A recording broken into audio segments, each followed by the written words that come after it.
Hi, I'm Sarah Scott, and welcome to Agriculture for All. Today we're going to hear from Don Gastineau from the Natural Resources Conservation Services Office, all things about soil. Don, tell us what we need to know.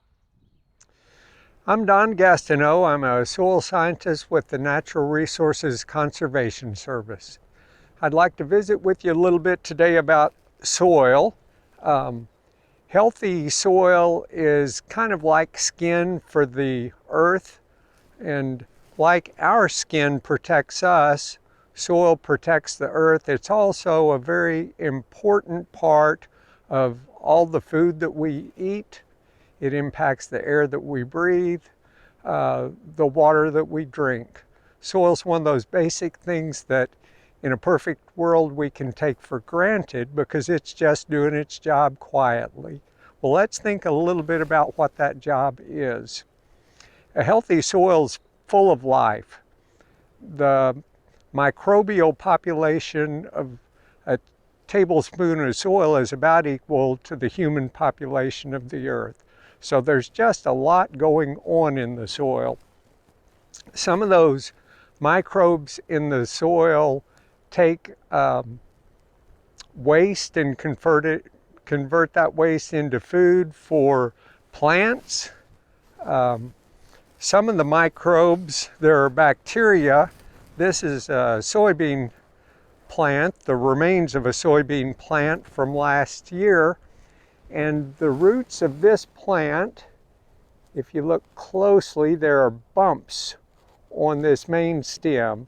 Those nodules are caused by a bacteria we call rhizobia.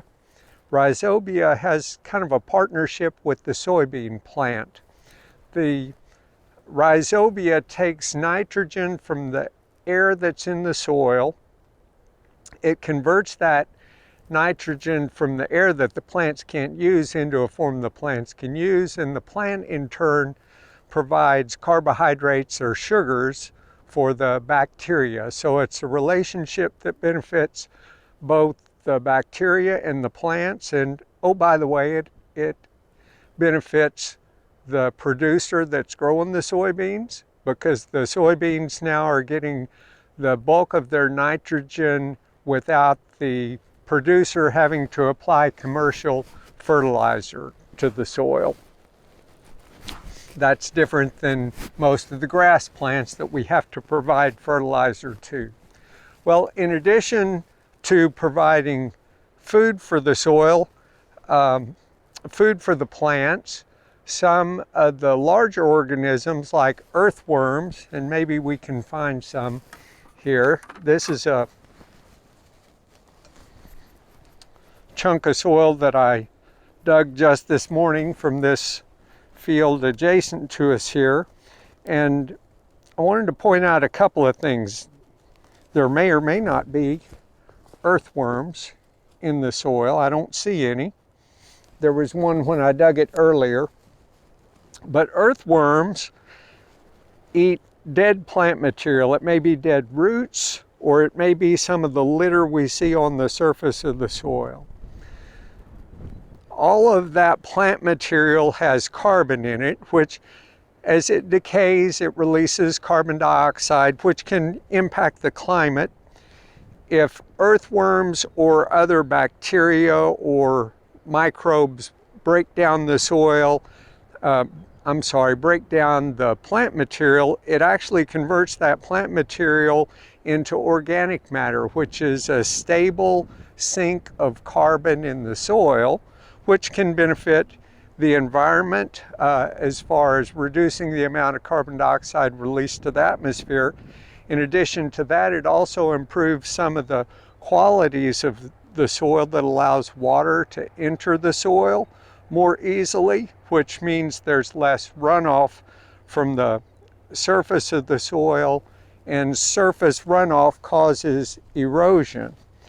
Now, I did want to talk a little bit about the differences between soils based on what's growing on the soils.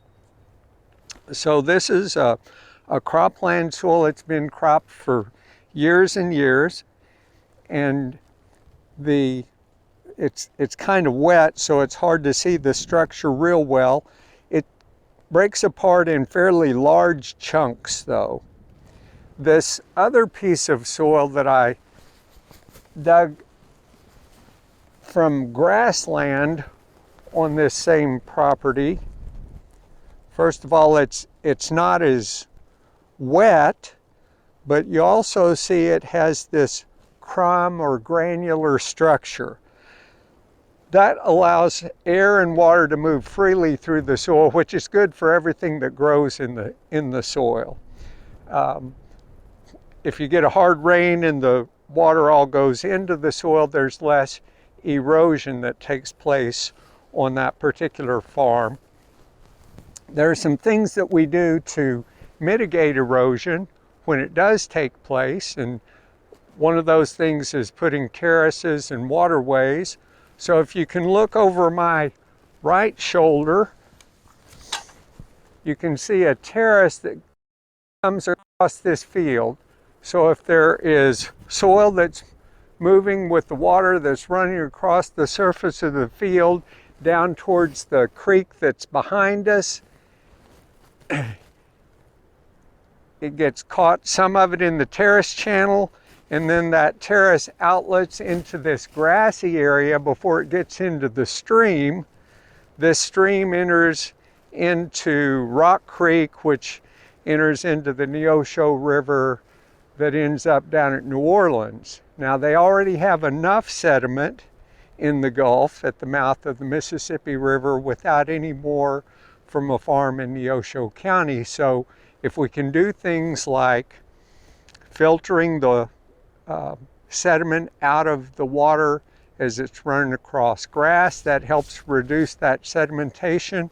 I guess it has to fill up Grand Lake before it gets to the Mississippi River, but you see what I'm talking about. If we can do things to keep the soil where it is, it benefits not only us, but our neighbors downstream. Well, one of the first lines of defense in protecting the soil is having something covering it. So as you can see, the grass that I'm standing on protects this soil that's not being cropped. I can see corn stalks from 2 years ago, and I can see soybean residue from this last year. And then there are also other grasses and broadleaf plants that are covering part of this soil, so it's not as susceptible to erosion as if it were plowed and then disked and then field harrowed, which would leave it bare right before planting. We're at the end of March. Within a few weeks, a lot of this kind of ground will be planted to corn, so that's when it's at its most vulnerable stage as far as erosion, when it's bare. So if we can keep it covered as much as possible, we reduce that erosion. The last thing I'd like to visit about is how to think about soils as not being uniform.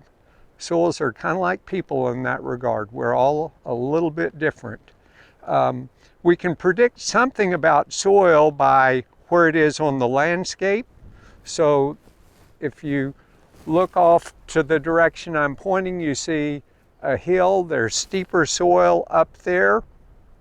That soil is not going to develop as deep a profile as this flatter, more gently sloping soil here. So now if you look to my left, I pulled cores of soil up on the hill this morning and soil right where we are here. And you'll notice this soil from the hill is just about 1.5 feet thick, and what's underneath the soil? Well, that's a piece of soft sandstone. It's not hard, it breaks apart pretty easily, but it's rock. So the roots only have about 1.5 feet of soil to get moisture and nutrients from. Whereas here at the bottom of the hill, we've got a 4-foot core. So you've got topsoil that's darker colored because of the rotting plant roots and other organic material. And then below that, you've got a gray subsoil, and it's a fairly heavy clay. This would be a silty clay. And if we dug down deeper, we would find a soft gray shale. And that's the parent material for this soil. So in eastern Kansas, as I mentioned a minute ago, most of our soils form from rocks. I've got samples of the three most common rocks that we have for parent material. The white one that you see in front is limestone. This actually came from the Flint Hills. So those soils tend to be high in nutrients that grasses need. Limestone's the hardest of the three rocks, so it weathers very slowly. The soils tend to be not as deep as soils that form from shale, which is what this rock is. It's soft enough you can break it. And then this brown rock is sandstone. We don't have a lot of sandstone-derived soils, but we do have some. The ones in this part of the state tend to be acidic sandstones. Pardon me, it's a little bit chilly this morning. So those acidic sandstones are form the kind of soil that blackjack oaks and post oaks like to grow on. So a lot of those areas in western Wilson County, eastern Greenwood County, Chautauqua County, where you see that scrub oak timber, that's growing there because those soils form from acidic sandstone. So we can tell a lot about the soil just by the plants that are growing on them. So as we wrap up our little visit this morning about soil, I wanted to just restate that soil is like skin for the earth. And just like sometimes we cut ourselves and we need a Band-Aid, sometimes the soil gets damaged and it needs time to repair itself. We can give it conditions that allows that to happen by protecting it from rainfall, from runoff, allowing the grass to regrow on it so that it has a chance to regenerate, break down more plant material and form more soils. It takes longer to heal than our skin does. We might lose our Band-Aid in 3 or 4 days. It may take 100 years to 1,000 years to form an inch of soil. So that just impresses on me the importance of taking care of it and reducing the chances of erosion. Thanks for your time this morning. I hope you enjoy the day. Thank you, Don, for sharing with us everything we need to know about soil in Kansas. If you have questions about soil in Kansas or anything else agriculture related, reach out to the 5-County Farm Bureau. That's 5countyfb@gmail.com.